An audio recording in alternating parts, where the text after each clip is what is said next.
جی ایک سوال یہ ہے کہ ایک شخص نے ظہر کی 4 سنتیں پڑھ رہا تھا،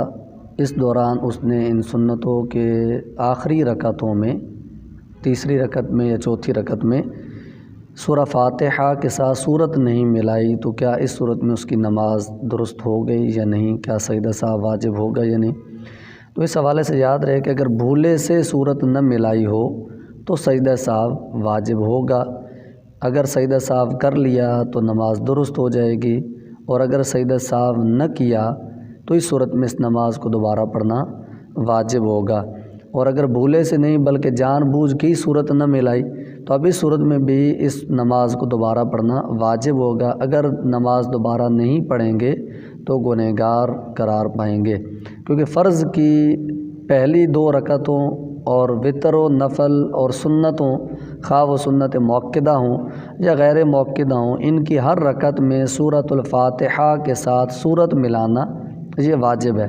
اور واجب اگر بھولے سے رہ جائے تو اس صورت میں سجدہ سہو واجب ہوتا ہے، اور سجدہ سہو کر لیا جائے تو نماز درست ہو جاتی ہے، اور اگر سجدہ سہو نہ کیا جائے تو اس صورت میں اس نماز کو دوبارہ پڑھنا واجب ہو جاتا ہے۔ اسی طرح اگر کسی نے جان بوجھ کر کوئی واجب ترک کر دیا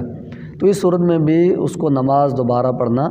واجب ہو جاتی ہے، اور مکروہ تحریمی بھی ہوتی ہے۔ یہ شخص جان بوجھ کر واجب چھوڑنے کی وجہ سے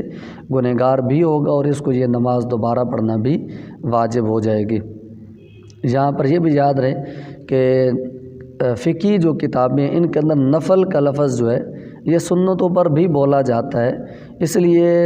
جو فقہی کتب کے اندر آپ نوافل کے چیپٹر کا مطالعہ کریں گے تو اس کے اندر سنتوں کے احکام بھی بیان کیے جاتے ہیں۔ تو نوافل اور سنتوں کے احکام ایک ہی ہوتے ہیں، سیم احکام ہوتے ہیں۔ جہاں پر سنتوں کا کوئی خاص حکم الگ سے ہو تو اس کو الگ سے بیان کر دیا جاتا ہے، ورنہ نوافل کے چیپٹر میں جو احکام بیان ہوں گے وہ سارے کے سارے سنتوں پر بھی